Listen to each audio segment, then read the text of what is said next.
Welcome to this episode of the Swishes podcast. We hope you enjoy it. Okay, so we're here today with Ciaran Crossin, Michelle Wang, and Armin Scharlach, and myself, Bill Young. We're going to be talking about continuous development or continuous personal or professional development. Let's start with some background about how you got into your current careers.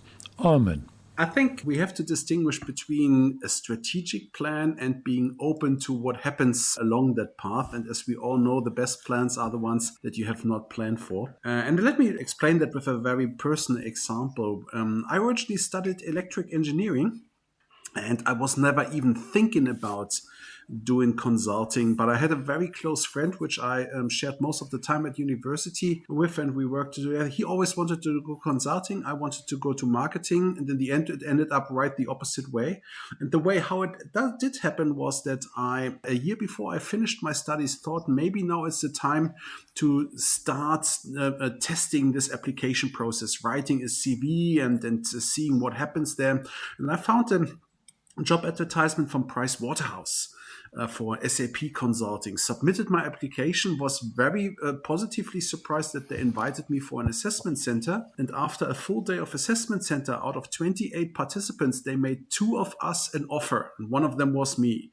That made me think maybe they had seen something in me that I wasn't even aware of myself, and thought maybe I should take this as a sign. And this is how I ended up in consulting. And I think that's the openness that I mentioned earlier that is so important, despite all the plans that you have done upfront.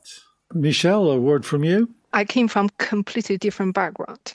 So I'm from China, and I grew up in China. I graduated from China University. So put things in perspective.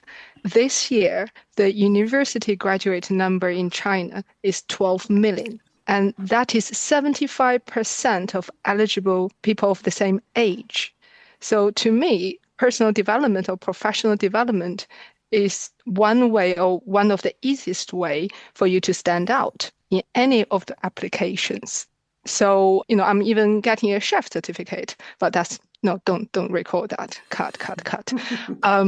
But just give you a perspective, the drive and purpose might be completely in a different context. That's a very different culture from what I'm familiar with. Ciaran, some thoughts from you? Yeah, I think I kind of had sort of the anti-career from Armin. I studied chemical engineering and I fell into it.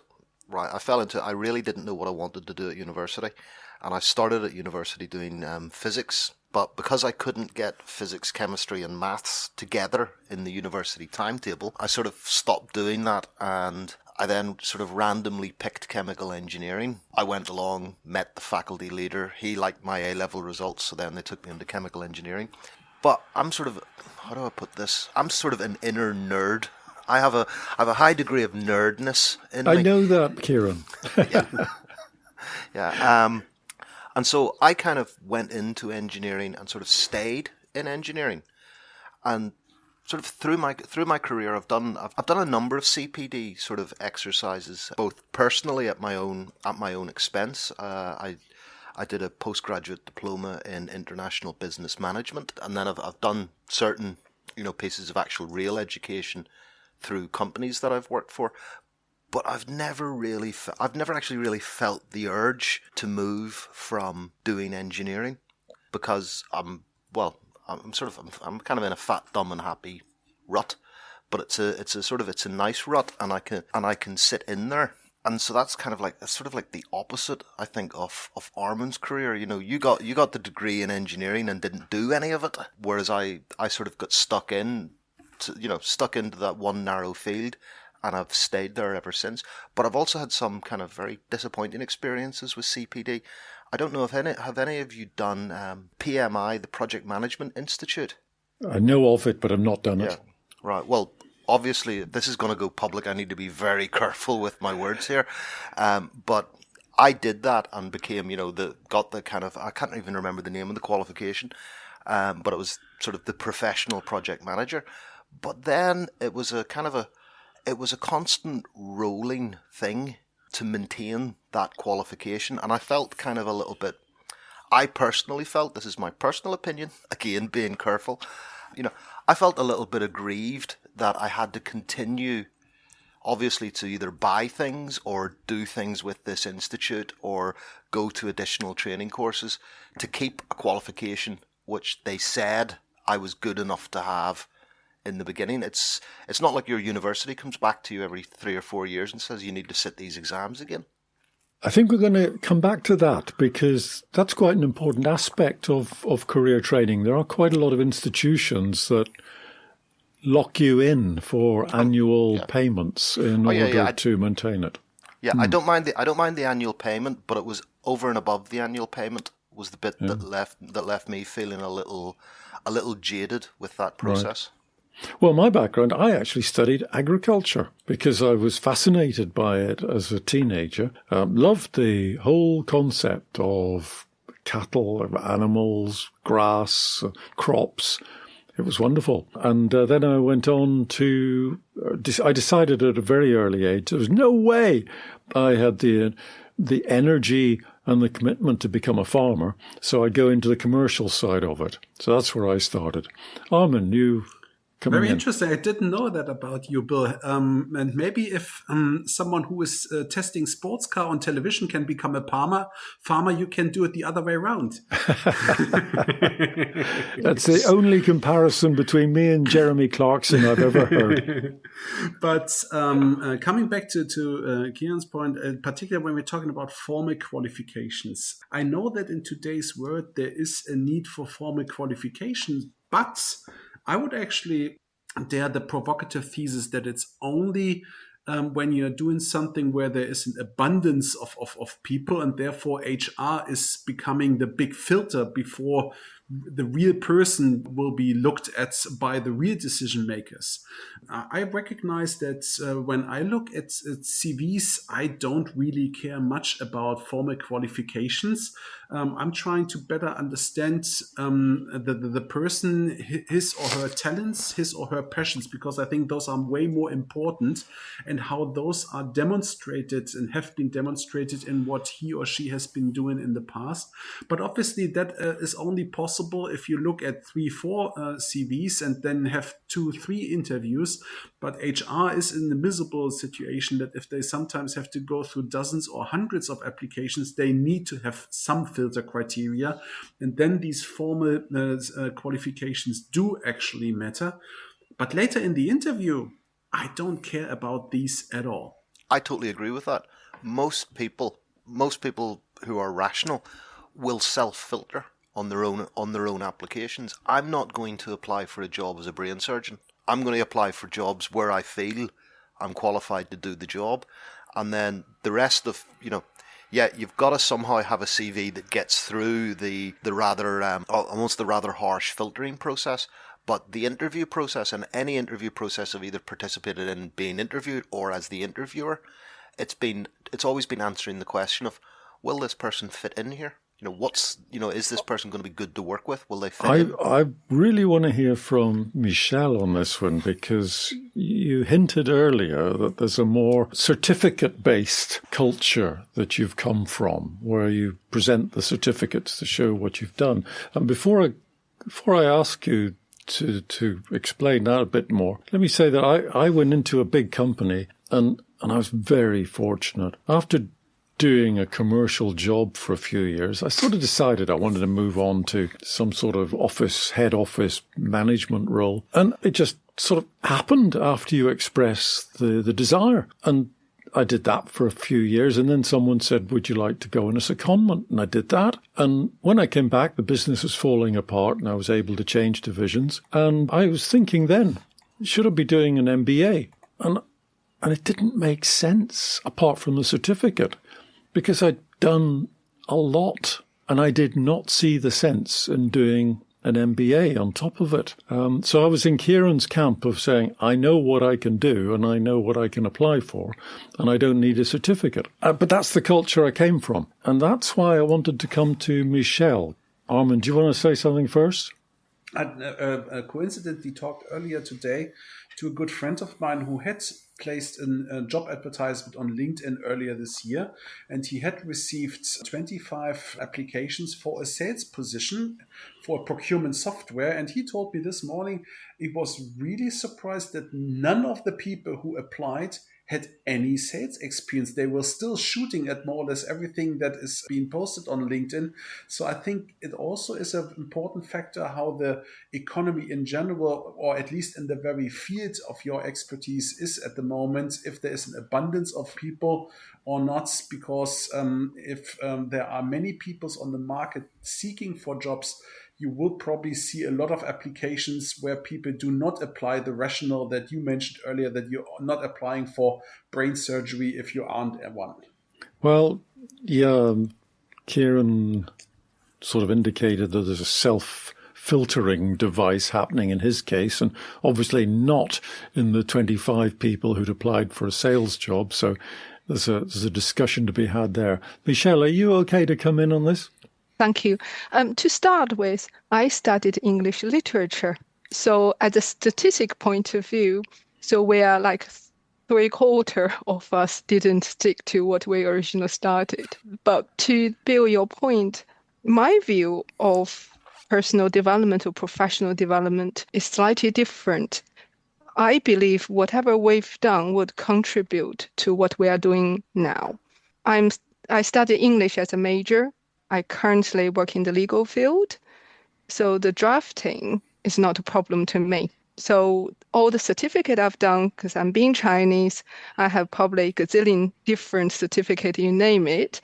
And Ciaran is a PMP, I think Project Management Professionals, right, issued by the Institute of PMI. I've done similar courses also. So the purpose of when I'm doing it originally is to be able to stand out of the competition, right? But gradually it becomes a habit, because I believe whatever we do, it will be used somewhere in the future. I'd like to hear more about the habit, and the reason is I do know of many people who have the habit and they want to go on a training course to take them into a different area, give them some extra knowledge, expand the breadth of their current knowledge. It seems about every 3 or 4 years. It's a hell of an investment in terms of downtime and as well as investment in the course. Armin, you'd like to come in, but I want to ask Michelle more about this as well. It's a response to what Michelle was saying, and I like the idea of naming it a habit, but I would think we should distinguish between the habit of continued learning and the habit to actually make, in the worst case, paid for certificates, development programs or trainings. Learning, I think we all agree, is something that is a lifetime need in any kind of job. I would just challenge whether it really always needs the certificates. Oh, as a Chinese, I do.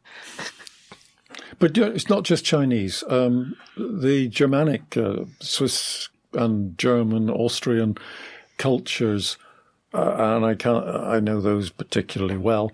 They all are very certificate based, and your CV must have originals of all of the certificates attached to the back, more or less. And that is very different from the UK culture, at least as I used to know it. Maybe it's changed since then. No, I think the UK culture is still the same. That if you've written on your CV that you've got a Bachelor of Arts or Bachelor of Engineering, whatever it is, or a PhD, they'll take that as read up to the point of where you're about to sign a contract. Then they'll want to see the certificate. But that was something that surprised me here was, reading CVs that had, like, as you say, a booklet of certificates attached to them to kind of prove that this is the person and this is their qualifications.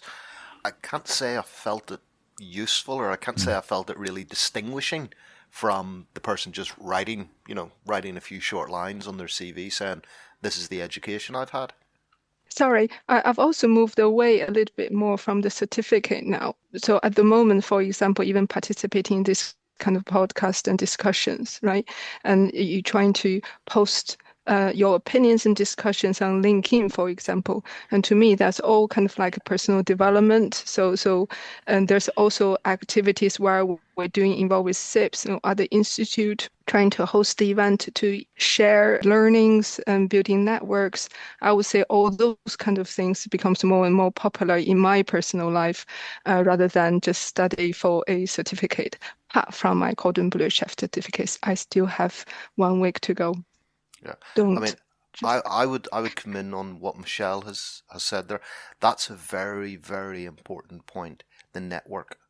I think a lot of the benefits of continuing education, as long as it's not just a course that's ran in-house in your company, it's where you go out and you build a network of people from maybe different organizations and different experiences. And I think that, although we probably might get to it, I think that from what I've seen from people with MBAs and things like that, the big learning that they have is the expansion in their network, not necessarily just this kind of case studies in how to manage strategy within a company. It's the building of the network, I think, is one of the main values of that kind of continued education part. Can I take you to the topic of actually doing degrees or MBAs or postgrad work or PhDs? These are big investments. A colleague of mine who didn't have a primary degree, he'd gone on to quite high levels in the company. He was very bright, ferociously good memory, and quite good, really quite good with people. And he said he wanted to do a degree. And I looked at him and didn't really understand why. It seemed that perhaps he was making up for not having had a primary degree earlier on. And he said, "What do you think I should do?" And I said, "Well, knowing you as I do," I said, "philosophy would be a good one." And he looked at me somewhat shocked. And he said, "I'd love to do philosophy, but that was so far from my mind. I was thinking of supply chain management." And I said, "No way, no way. You could be the professor of supply chain management."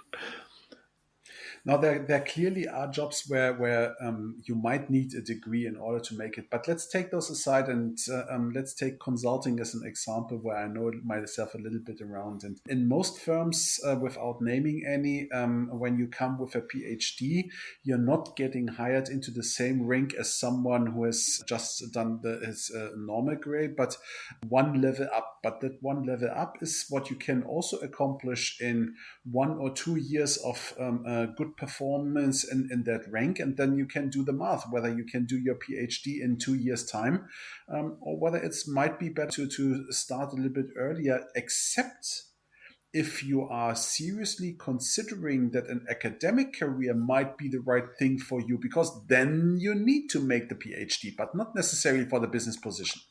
A former chairman of a company I worked in is, pretty sure it was him, famous for saying, "I would never hire a chemist without a PhD, and I would never hire an engineer with one."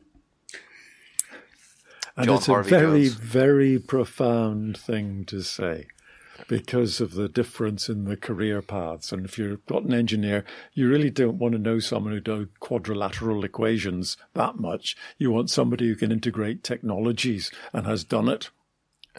I'm very, very familiar with that quote. But when it comes to the idea of formal education and not formal education, I think that's very individually based. I think mirroring your experience, Bill, I've known guys that have got to very senior levels in the company, in companies that started out maybe as apprentices on the maintenance tools, and because of their personality, because of their, call it for what it is, their individual brilliance, they've risen and outshone others. And then I've also known other people who have risen to a certain level, but because they didn't have the paperwork, were basically told, no, you can't go beyond that because you need to have the university education for that. And I've seen that. I've seen that. I think Sorry, Michelle wants to come in, but I wanted to ask you, in what culture was that, Ciaran, where the paperwork suddenly halfway through their career, the lack of a certificate was important? Where was that? I would rather not say. Okay. But I can say, because in Germany it applies very much if you're working in a public place, in a public position. Similar, The- that was my grandpa in reality. So my grandpa was head of police of the whole province, one of the provinces in China, when he was only 30 years old.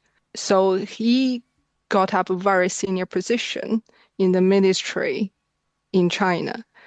However, he couldn't go any further because there's people saying, look, he didn't even get a primary school, formal education. But we're talking about probably 50, 60, 70 years ago at that time. I have slightly dilemma when it's come to this formal education, apprentice route or university. I still want my daughters go through formal university route. It's not only because of the knowledge they learn, right? It depends which subject they choose in the end. Because some of them you do need a proper like a medication and etc. But it's all about a thought process as well, whether you have this critical thinking and the way that you look at things, the way you work with other people. That's in my view, still very important, at least prepare you for, a real world in a way. And look at the audience here. We don't really, a lot of us, to actually take what we've learned, really applied at work, in a sense. So it's how we continue to equip us to, like Armin, you said, it's a lifelong learning in the ability of, self-control, self-motivation, right, and self-drive. And that determination. That's what I think. I haven't gone through apprentice route. Of course, they probably also have that, teaching and learning experience through that way. But I think university formal education is also a proven way that, the students meant to learn from those things. Isn't it easy to confuse what I think you've just described, Michelle, which is personal development, the way you think, with professional development, which is much more specific? I often think that personal development is empirical. It's about looking at the world and seeing how things work, being able to make comparisons of how this works or that works in different situations. Whereas professional development is more reductionist. It's about breaking things down to look in detail about how a process works in its specific parts, and then assuming that when you build all that up together that you've understood the whole thing. In your personal career, on a more empirical basis, you haven't understood the whole thing because you haven't understood how the parts react together in different circumstances, or how that system interacts with another system at a different time. That, I think, is personal development, which is very different from the professional development and the certificates to prove you know this, that, and the other, and put ticks in the right boxes. I'm not sure if I've made sense with that. But you did, and I'm not sure whether I probably divert this conversation to another angle. But if I may tag on you on this one, so from the book Outliers, written by Malcolm Gladwell, he said if you do everything, over 10,000 hours, you'll be an expert in that. So in a way that you have to have that personal development, the drive, and to do that amount of hours so that enhance your professional development. A lot of people have taken him to task over that, but I happen to think he was really accurate on that. Armin? I think, and that resonates a bit with this, because if you have the willingness to spend 10,000 hours on something, you're not doing it because you have to, but you're only doing that because you want to. And that actually leads to my, maybe again, a little bit provocative statement. When I look at a CV, or when I sometimes talk to my nieces and nephew and they want to get some ideas how to organize their career, I'm always telling them, the first thing you should look at is what is your talent? Because if you have a talent, and I'm pretty sure everyone has, sometimes people don't know which it is, but I'm pretty sure everyone has. If you have a talent that distinguishes you from the others, that's such a big plus that the others, even if they learn a lot, cannot really compensate. If you are not aware of that, then look where you have passion. Because if you have an application from someone who is really passionate about what this job is about, you will listen more carefully to what he or she has to offer, and you will consider his or her application much more intensively than from someone who might have the formal qualification but is not really an inspiring person. The least important from these factors is prior experience. And this is where qualification does matter. But for me, it is the weakest in that cascade of three elements that really make a person shine out of the others in a certain really, Armin, role. you're putting personal experience at the bottom of those three. I would put talent first, passion second, and experience third. Oh. I need to think about that for a while. I need to rewrite my CV. Because you mentioned it, Ciaran, the CVs that I have been using in my life were structured very different to most of the others. Instead of the traditional setup, I provided a super brief table of just the companies and when I had been working with them, because that already tells a lot about a person when you see which companies they have worked for. And then I typically organized my CV in a short table where I was breaking down what are the competencies that are needed in order to be successful in the role that you're looking to hire someone for. And then in the second column, I provided where I have demonstrated having these competencies that are needed. And that has worked out pretty well, I must say. Please share a copy. I haven't got a CV yet. I would not be on that page, Armin. I think inquisitiveness, curiosity has always been a big driver of mine. And I don't think I've ever been guilty of being passionate about anything. It's the curiosity and the opportunities to discover new things that has led me into areas where I hadn't thought about passion as having anything to do with it. So, Bill, if I can just say, so you have a passion for discovery? Well, I certainly am inquisitive and curious. Whether it's a passion for it or not, I don't know, Ciaran. But I mean, I think if you break it down, passion is just another word for an emotion, a desire. Yeah. So, what is it that drives people to? What about? Would any of you taken 2 years or 3 years out to do something completely different out of your career? No.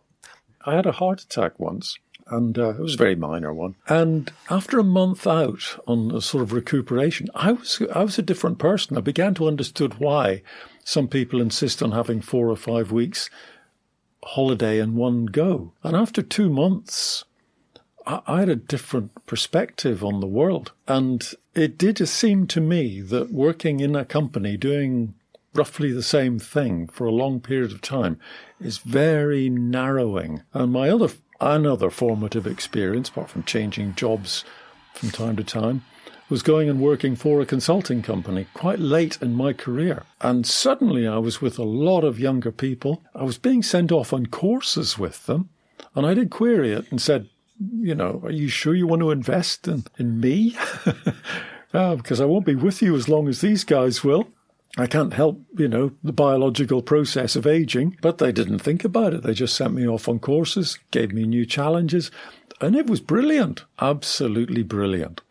And since then, if anyone's asked me, about doing consultancy, I've said, do it. Take the chance to work for a consulting firm because you get better training, you get all these different experiences. It seemed to me to be such a wonderful learning opportunity. The reason why I ended up in consulting, but I also would, as you just were saying, would recommend everyone spending some time at least in consulting is most people that I have met in their mid-20s, early 30s do not really know yet what their particular talent and or passion is. And that's why consulting makes so much sense, because consulting puts you in a role where you're having to do so many different things that it gives you a wonderful chance to find out where you have that talent or passion. To just build on that, one of the things that I'm kind of jealous of, and quite jealous of my daughter, because hopefully she will go to university. I'm trying to point her towards that. And then what she does after that is entirely her affair. But the current working world, and this has been since, I guess, the start of the millennial generation, is that those guys are doing a job for a year, 2 years, and then they're off, and they're maybe completely changing industries, completely changing job types, doing something else for a couple of years, something else for a couple of years, and they seem to, always be able to, kind of like bounce around the squares on the chessboard. And I've never had that experience, and in some ways I'm a little jealous of it. That's my perception of the current world of work as well. It seems that a lot of people share that opinion. Whether it's accurate or not, I don't know. So if you're bouncing around the place and you've got all these different experiences with different companies, to my original way of thinking, that is better than formal qualifications where you're just learning stuff, real life experience.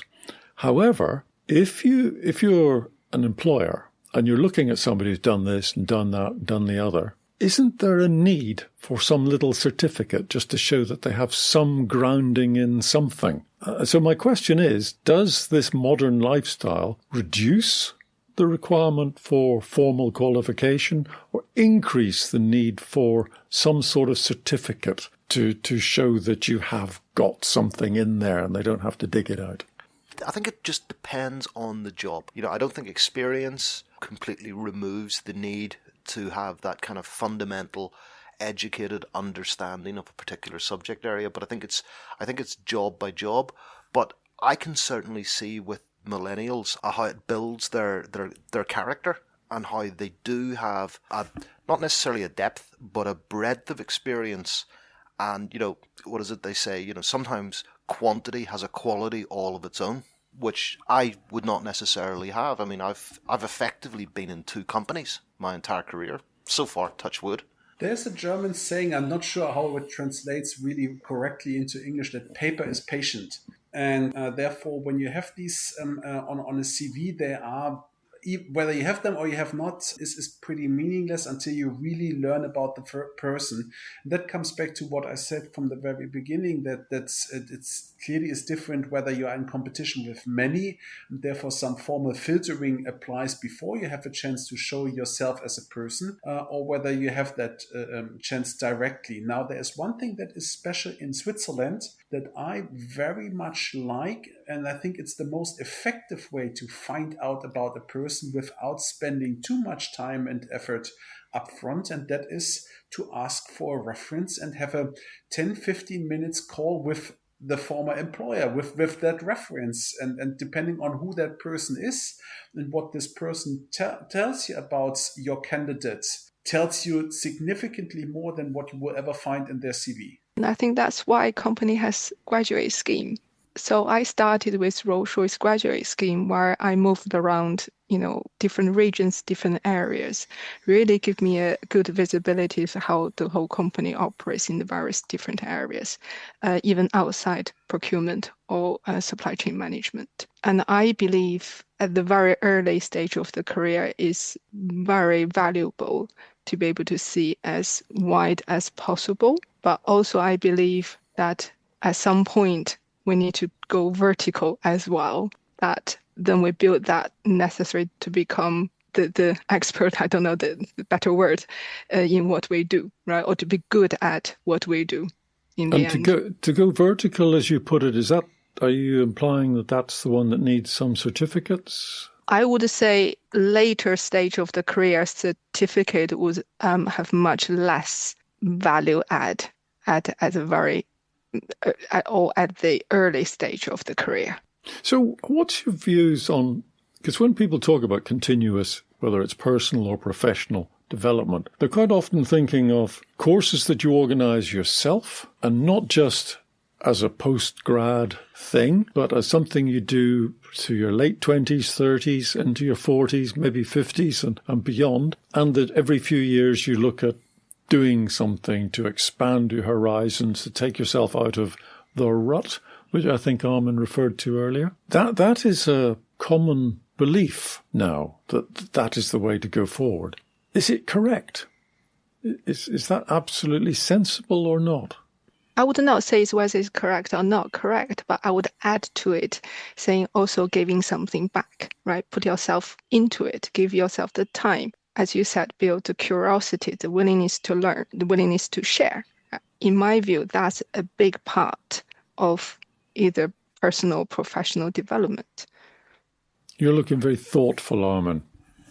It made me think one of the things that I have been teaching my mentees for a very long time when they struggle with the heavy workload that you typically have in consulting, that whenever they find themselves in front of a long night of work, they should ask themselves a couple of questions. And the very first question is relevant and for our discussion here. And that is the question to challenge yourself: is the way how I am intending to do this very task that I have in front of me already the most intelligent one? Because it's based on what you have learned so far, and maybe it is helpful to ask the people around, I need to do this, I would do it this and this way, would you do it the same way, or are there better ways to handle that task? And I think that is that curiosity and that willingness to challenge yourself on a constant basis to learn about more things that otherwise you wouldn't have had ever on your radar. I think we all agree the most important things are to learn about things you do not know that you do not know them.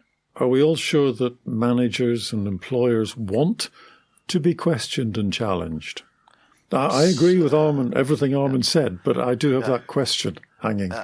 Yeah, I mean, I agree with what Armin has said as well. There's in English, the saying is there's more than one way to skin a cat, as horrible as that phrase actually is. But in any single situation, there is always a best way to do things with the consensus of sort of the people in the room at that time.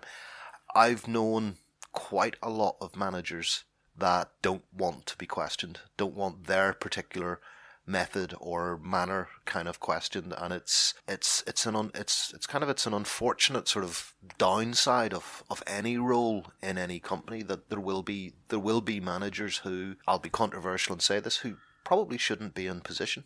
A manager is there to manage things for the people that are doing the work. Yeah, we could get into management. That might be a different podcast. Yeah. But that reminded me on a personal story where I was in the receiving situation, getting a very uncomfortable feedback, and it made me struggling for a bit to digest it. But then fortunately, I think derived the right consequences from it. I was a consultant very specialized on advanced sourcing, leveraging advanced analytics, combinatorial optimization engines. And there were only a few people on this planet who were that deep in these methods than I was at the time. And then I had a discussion with one of the senior partners in the company that I was working for at that time. And he actually told me, Armin, just because you have an admittedly very sharp and powerful hammer in your hands, the world isn't full of nails. And as I said, it made me swallow that and it made me think. And I wasn't not necessarily super happy about it at the first glance. But then after a little bit further consideration, I recognized what he tried to tell me. And this was actually the point where I then got someone with game theory experience in my team, and that opened a complete new toolbox and methods to myself that I wasn't even aware of that it would exist prior to that comment. So it does help a lot, even if it feels uncomfortable. That manager's comment feels like a valid criticism of an awful lot of training at all levels. They're giving you a specific tool, and in possession of that tool, that hammer, everything looks like a nail, regardless of what it is. And I think from what I was trying to get to earlier, if you're more curious and you say, well, is this the right tool? What other tools have I got? Does this need a tool that I haven't even thought of yet, that hasn't been invented? It takes you to a completely different place than a course, a formal course with a certificate at the end showing that you know which boxes to tick can. So I had to throw that in because of the profundity of your statement. I shouldn't have tried to top it, should I? Sorry. My mom always says, if you don't want to help anyone, don't point out their mistakes. So anyone saying anything to me, I would receive this gratitude. Of course, I'm not saying I'm saint and I'm not reacting the way I will be regretting in later on. But I think, everyone is deserving having their own opinion. And as a Chinese, I don't mind people sending me the courses. That's another certificate. That's wonderful. I love the breadth of background here. Oh, by the way, when it comes to getting feedback, just a quick anecdote. I'm not even sure it's relevant. The company had just introduced 360-degree feedback. So he was with his manager, and his manager had just given him his annual assessment. And then his manager said, now, under these new instructions, guidance, he said, I'm to ask you what you would say to me. What feedback can you give me as an employee to their manager? And David duly fed back to his manager how he thought he could improve. And his manager started going, the reason I did that was, etc., trying to justify himself. And David just leaned across the desk and put his hand on his forearm. And he said, Dieter, you just have to say, thank you for the feedback. We should come to a close now. Any thoughts? I'll go around everyone in the room. I'll start with Ciaran. Well, my final thoughts are, I see there is, for continual professional development, things like that. I mean, it's been immensely valuable to me in my field, although I've stayed quite narrow in my field. I think it's immensely valued, but then, I view myself, maybe not necessarily others may not agree with this or not. I view myself as a learning machine. I've always considered myself to be a lifelong learner. So, like Michelle and the desire for certificates, I think it's the same thing, but I don't necessarily need the certificate to put in the file later on. Right. Armin. I think it doesn't really matter how good you are as a planner and strategist for your career. You will always benefit from exchanging thoughts with others. And this is why I enjoyed our today's conversation a lot. And I actually have taken at least one very concrete thing from it with me, where, as I mentioned earlier, that so far I had been looking for talent, passion, and then experience. I think I will now add curiosity to that list. I'm not perfectly sure at what rank, but I will add it to the list. So 4, getting dangerously close to the limit of 5, Armin. But and Michelle?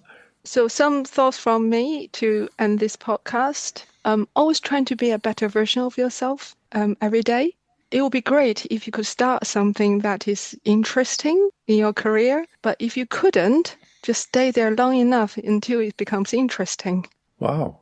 There's been an awful lot of philosophy in today, for which I'm extremely grateful. And I've come to the conclusion that we're all lifelong learners, and that lifelong learners is more a state of mind than a list of certificates pinned to a CV. And for that, I'm very grateful to you. Thank you, Michelle, Armin, Ciaran, from myself, Bill. Till the next time. Thank you all. Thank you for listening to this episode of the Swishoes podcast. We'd like your comments and opinions.